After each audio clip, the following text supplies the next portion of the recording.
The whispers began decades ago, a ghost story among maritime historians. The U-119, a German Type 9XC U-boat, vanished without a trace in the brutal waters of the North Atlantic, not in battle, but seemingly swallowed by the sea itself.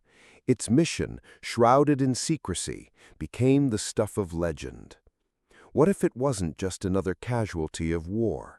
What if it carried a secret so profound its disappearance was a deliberate act of concealment? For years, the ocean held its breath, guarding a truth that would rewrite history. Until now.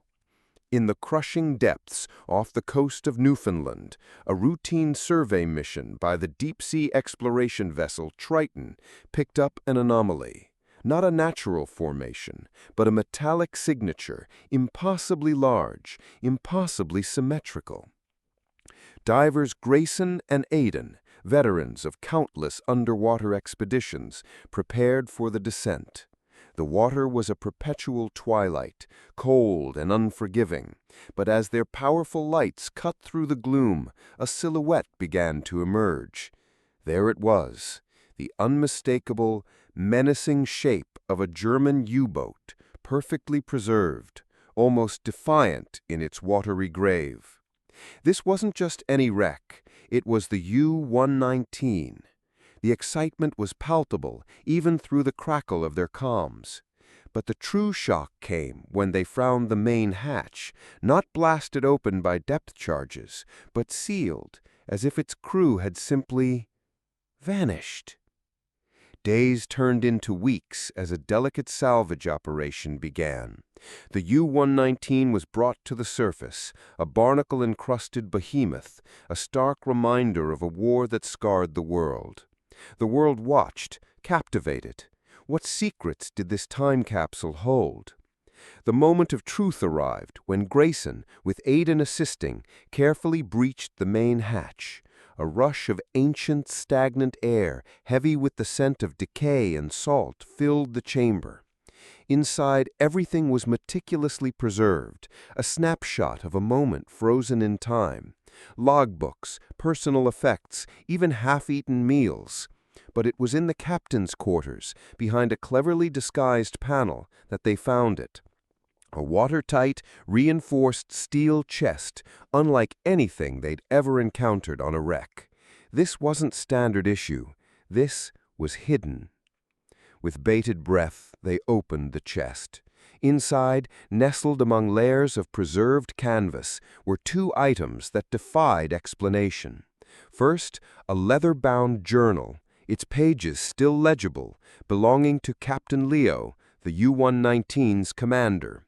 And beside it, a pulsating crystalline artifact, roughly the size of a human heart, emitting a faint, ethereal blue glow. It felt warm to the touch, and its surface seemed to shift and swirl with an inner light, as if alive.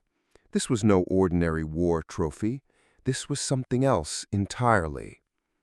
News of the discovery sent shockwaves through the scientific and historical communities. Dr. Stella Vance, a brilliant archivist and expert in classified wartime operations, was immediately brought in. Her mission, decipher Captain Leo's journal and unlock the secrets of the glowing artifact. The journal entries were cryptic at first, detailing mundane patrols, then slowly shifting to a desperate, almost frantic tone. Leo wrote of a special cargo, a device of immeasurable power, and a mission not to destroy, but to conceal from all mankind. He spoke of an encounter, not with enemy ships, but with something beyond our understanding, something that granted them this artifact, a key to a new era. The crew, he wrote, had been sworn to absolute secrecy, their lives forfeit if the truth ever surfaced. His final entry was chilling. The device must be hidden. The world is not ready. We choose oblivion for the sake of humanity's future. Dr. Vance, meticulously cross-referencing military intelligence reports and declassified documents, began to piece together a terrifying narrative. Captain Leo's mission wasn't to sink Allied convoys. It was a desperate race against time, a rogue operation initiated after a clandestine encounter in the Arctic ice. The device was an energy source, or perhaps a communication tool, of unknown origin, found by a German research team. Its potential for both creation and destruction was immense, far beyond 1940s technology. Leo, realizing its true implications and fearing it would be weaponized by either side, had made a unilateral decision, scuttled the U-boat, taking the secret and his crew to the bottom of the ocean. The glowing crystal wasn't just an artifact, it was a piece of an advanced technology, a power source that could revolutionize humanity or utterly destroy it. The implications were staggering. Was Captain Leo a traitor or a savior?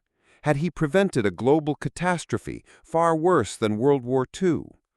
The artifact itself, now under intense study, pulsed with an energy signature that baffled modern physics. It suggested an understanding of matter and energy that would take humanity centuries to grasp. The U-119 wasn't just a sunken submarine. It was a time capsule containing a warning, a secret that had been kept for nearly 80 years. The world now grappled with a new historical narrative, one where the greatest secrets weren't just about battles won and lost, but about the very limits of human knowledge and the ethical dilemmas of power. The discovery of the U-119 didn't just stun the world, it forced humanity to confront its past and perhaps glimpse a terrifying, yet hopeful, future. The ocean had finally given up its greatest secret, and nothing would ever be the same.